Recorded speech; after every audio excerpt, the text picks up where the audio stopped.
5 seconds.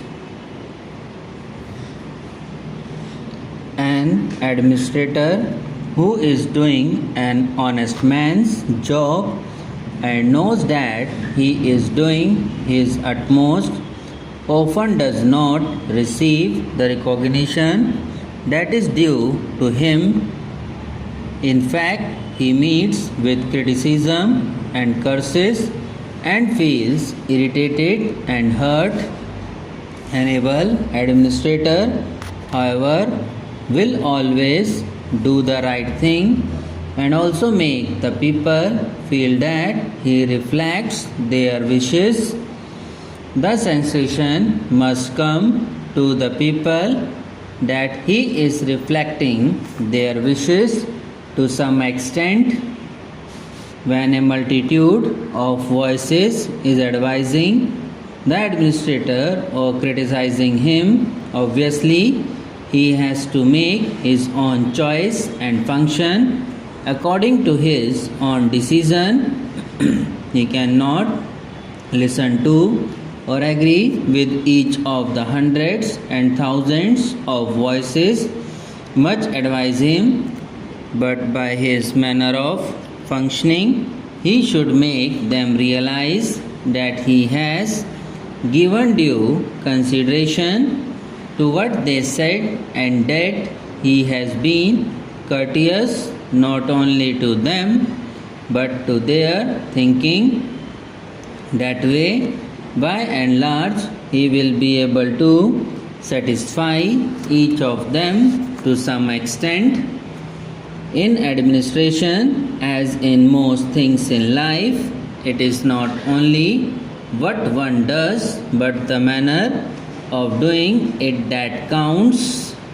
It is exceedingly important in dealings with large masses of human beings as in a democracy. I should like to stress this especially because it is of the highest importance as much for the administrator as for the politician. The politician realizes this in the normal course because he would have to go if he did not realize it quickly enough.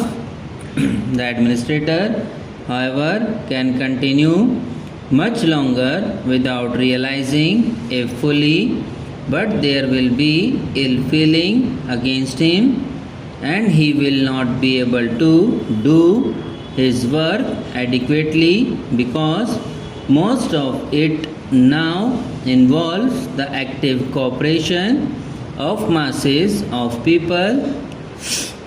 The police functions of the state no longer dominate the scene.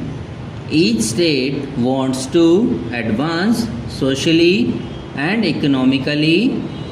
As a matter of fact, all public administration is bureaucracy in a way.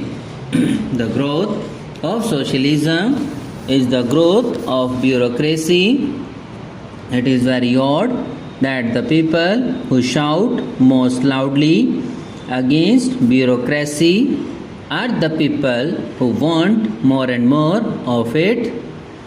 That is what is involved in the growth of socialistic avenues of work.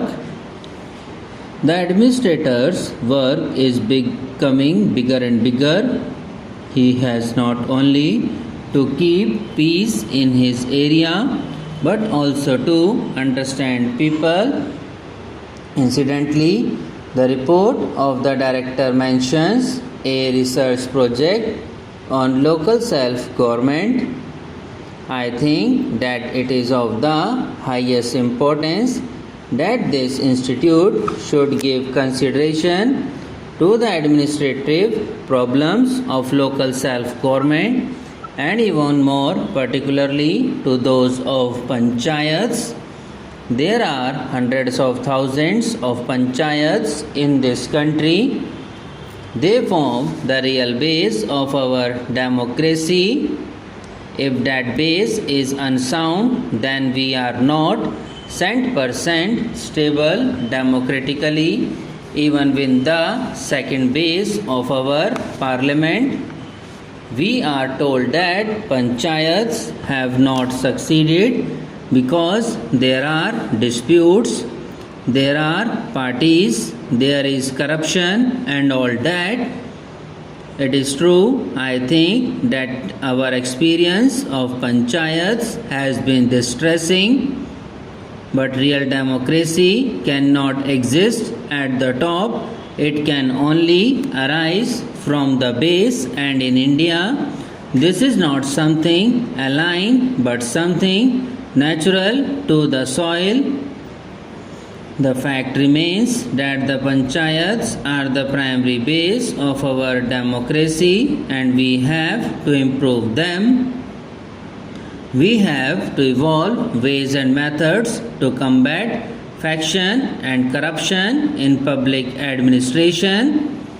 To take an instance, some kind of compensation is often given in the villages to a large number of people, or some relief work is taken in hand in a village and some petty official is put in charge of giving relief or compensation. There are always and there will always be great delays in giving it.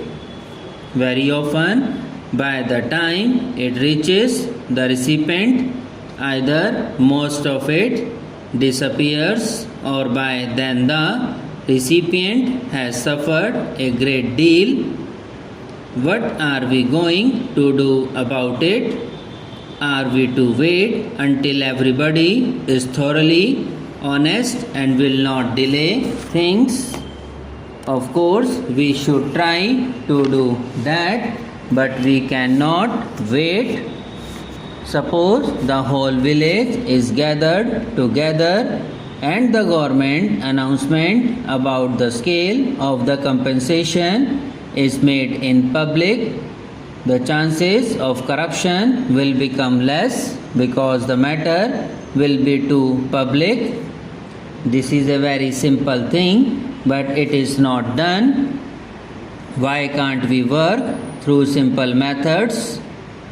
I have suggested that instead of summoning the people and making them come again and again, the official concerned should go to the village and call all the people, announce the government's decision about compensation publicly and say, come along, take it here and now.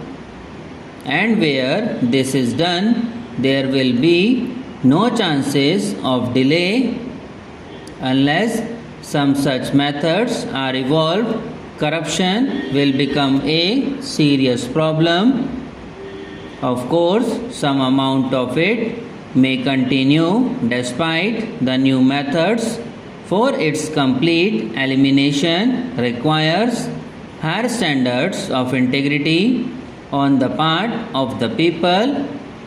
This has to be ensured for honest administration in India. Subscribe now and press the bell icon. Never miss an update.